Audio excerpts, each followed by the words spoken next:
computing has also done is that it has created some new frontiers for us. It has started creating new opportunities for us. One of them is data-based application, right? With storage becoming cheap, and we are generating on every day more and more data. Every time you go to say Amazon or Google, do a search, you're generating data. Your TikTok videos, your Instagram pictures are data. And all these data are used to analyze and create new applications, new services.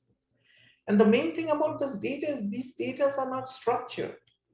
Earlier, when you had these, databases like Oracle database or a Microsoft SQL Server, what you had was structured data. You had to actually plan your application. You had to plan the schema, how you're going to store the data, and then how you'd query them.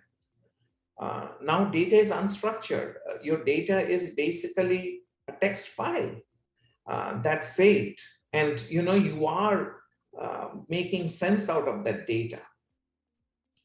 And it requires a new set of sort of tools and technology to work on those database, on all those data.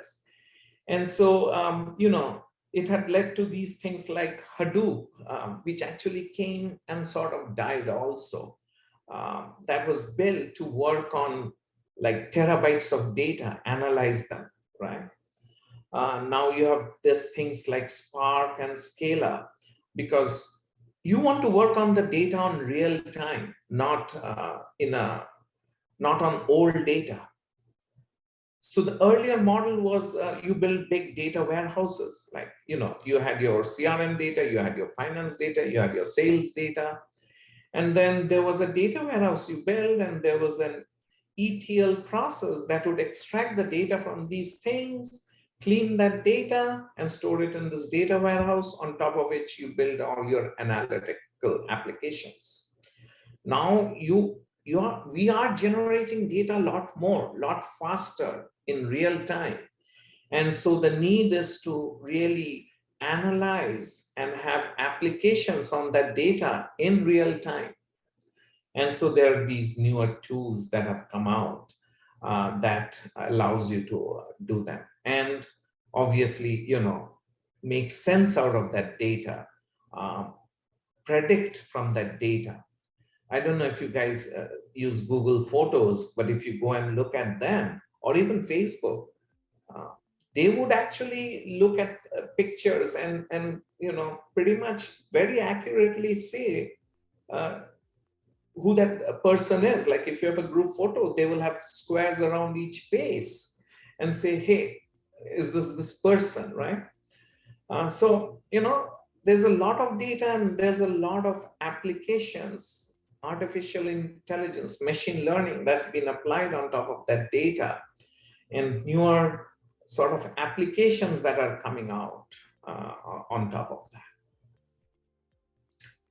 Also, edge computing, IoT is growing quite a lot.